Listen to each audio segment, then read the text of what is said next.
Excellences, Messieurs les anciens présidents de la République et anciens chefs d'État, anciens présidents de l'Assemblée nationale et anciens premiers ministres, Monsieur le Premier ministre, ministre de l'économie et des finances, Messieurs les membres du Conseil national pour la sauvegarde de la patrie, Mesdames et Messieurs, les présidents des institutions de la République, Mesdames et Messieurs, les membres du gouvernement, Mesdames et Messieurs, les ministres et experts des pays frères de la Confédération, Mesdames et Messieurs, les membres du corps diplomatique représentant des organisations internationales, honorables chefs de canton de Zinder, président de la Commission nationale chargée de diriger les travaux des assises nationales, Monsieur le Président du comité technique chargé de l'organisation des assises nationales, Mesdames et Messieurs, les secrétaires généraux des ministères et institutions de la République, Messieurs les gouverneurs des régions, Monsieur le gouverneur de Niamey, Monsieur l'administrateur délégué de la ville de Niamey, honorables chefs traditionnels, respectés leaders religieux, Mesdames et Messieurs les représentants des organisations socio-professionnelles et des structures de la société civile, distingués invités, Mesdames, Messieurs, mes chers compatriotes, il vous souviendra que dans mon adresse à la nation en date du 19 août 2023, j'annonçais au peuple nigérien souverain la tenue d'un grand dialogue national inclusif chargé principalement, je cite, 1. De définir les principes fondamentaux devant régir notre transition. 2. Définir la période de la transition. 3. Définir les priorités nationales durant la transition. 4. Rappeler les valeurs fondamentales devant guider la refondation de la République.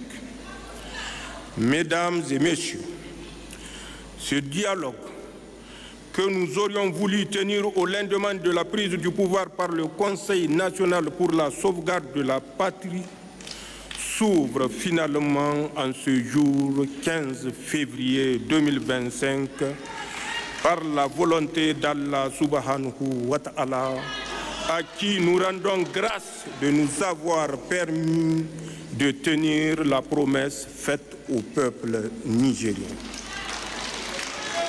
Mesdames et Messieurs, comme vous le savez, si cette rencontre se tient seulement aujourd'hui, c'est parce que depuis la prise du pouvoir par le Conseil national pour la sauvegarde de la patrie, soutenu par le peuple nigérien dans sa volonté résolue d'affirmer la souveraineté du Niger et sur son territoire et ses ressources, notre pays fait face à l'animosité de certaines puissances occidentales et leurs complices africains et pire encore, complices locaux. Les Nigériens vivent encore dans leur chair l'embargo lâche, inhumain,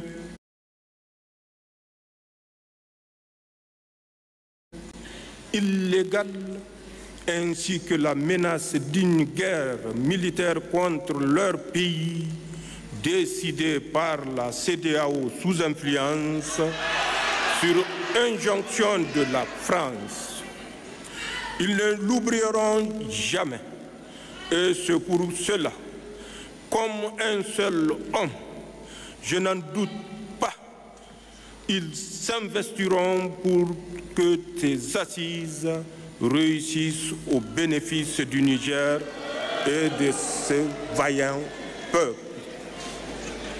Mesdames et messieurs, ces menaces sont certes toujours présentes. Elles sont devenues perfides et se sont étendues à notre tissu économique et au fondement même de notre cohésion sociale. Mais grâce à la détermination du peuple nigérien et des forces de défense et de sécurité, la résilience et le sens du sacrifice de nos populations ainsi que nos prières, nous avons réussi à ce jour à les contenir, à créer les conditions de stabilité nécessaires pour la tenue de nos assises. Cependant, je vous invite tous, ici,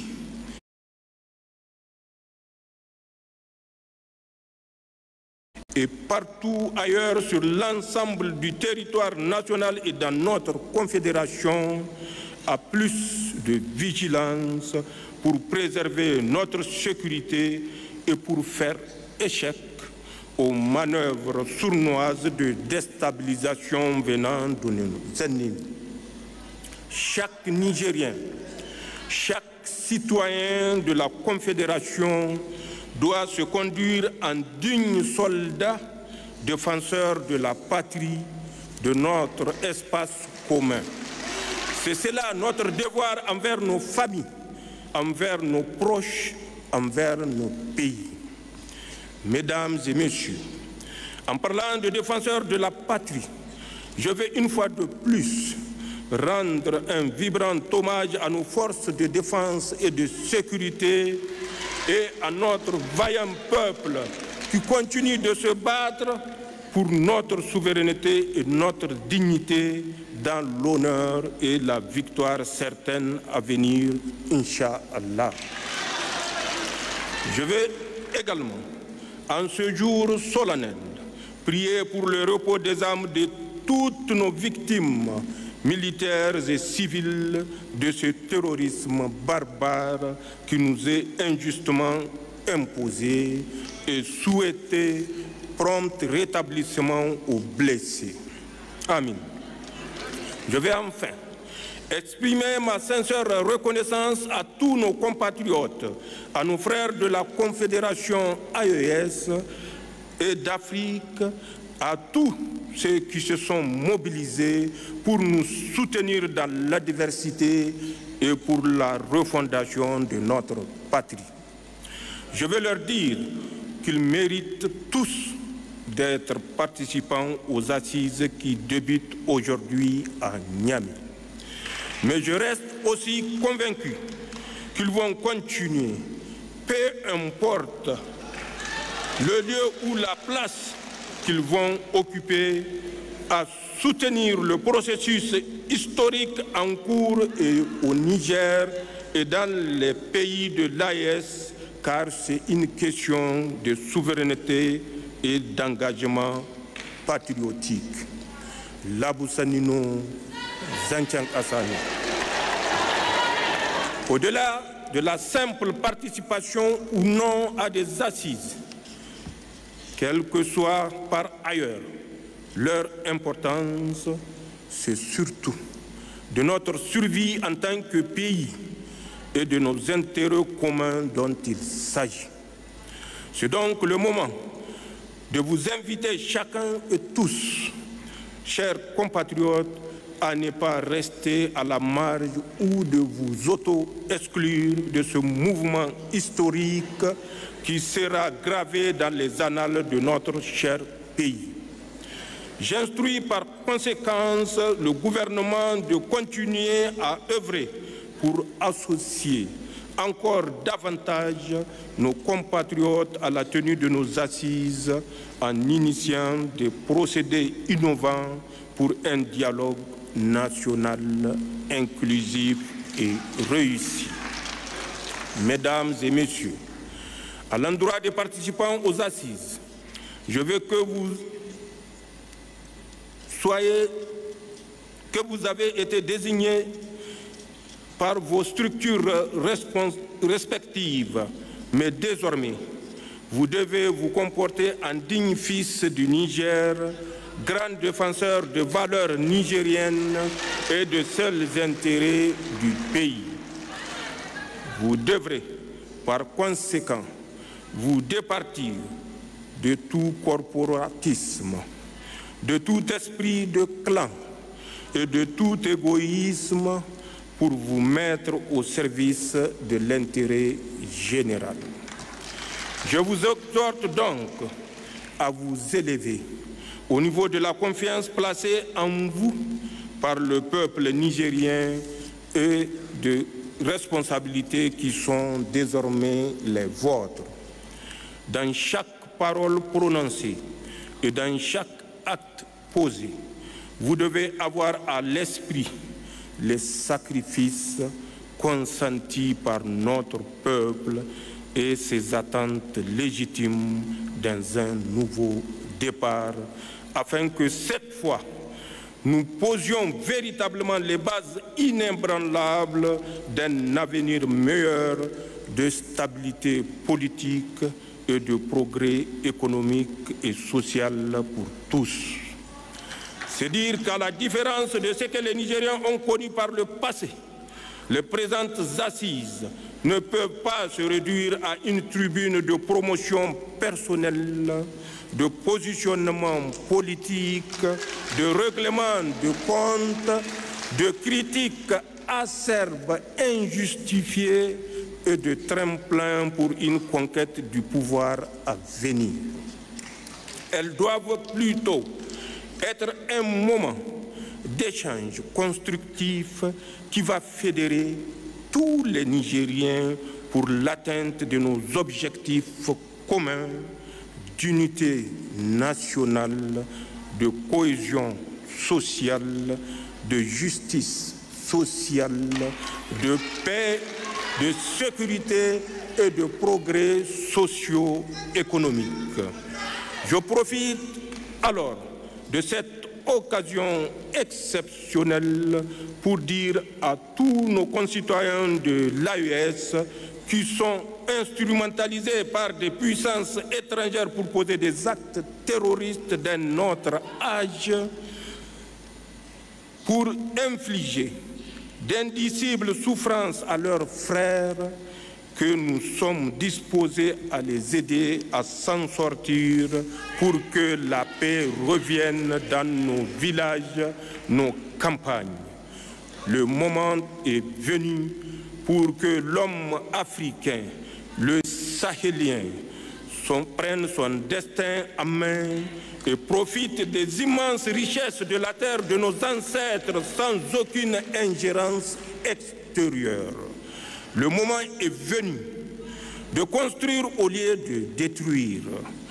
Aussi, je voudrais saluer les immenses efforts de tous ceux qui œuvrent discrètement mais efficacement au dialogue et au retour de la paix entre Nigériens dans nos communautés et dans nos campagnes. Enfin, ces assises doivent être un moment de synthèse et de propositions réalistes et pertinentes. Cet objectif peut être atteint entre l'annonce des assises en août 2023 et leur tenue effective en ce mois de février 2025. Les Nigériens des villes et des campagnes ont eu le temps de débattre en profondeur de tous les sujets d'intérêt national et de faire des propositions aussi bien individuelles que collectives pour mieux faire face aux défis qui se posent à notre pays. En effet, le ministre d'État, ministre de l'Intérieur, vient à juste raison de nous rappeler que c'est le 31 décembre 2023 que le Premier ministre a procédé au lancement officiel de nos assises régionales à Agadez. Pour ma part, Je m'engage à prendre en compte toutes vos propositions et à leur donner une traduction concrète progressivement, aussitôt après avoir reçu le rapport de vos travaux dans les jours à venir. En souhaitant pleine réussite à nos assises, je prie Allah, le clément et le miséricordieux, de bénir le Niger, son peuple, de bénir nos concitoyens de la Confédération AES et tous les peuples épris de paix et de justice.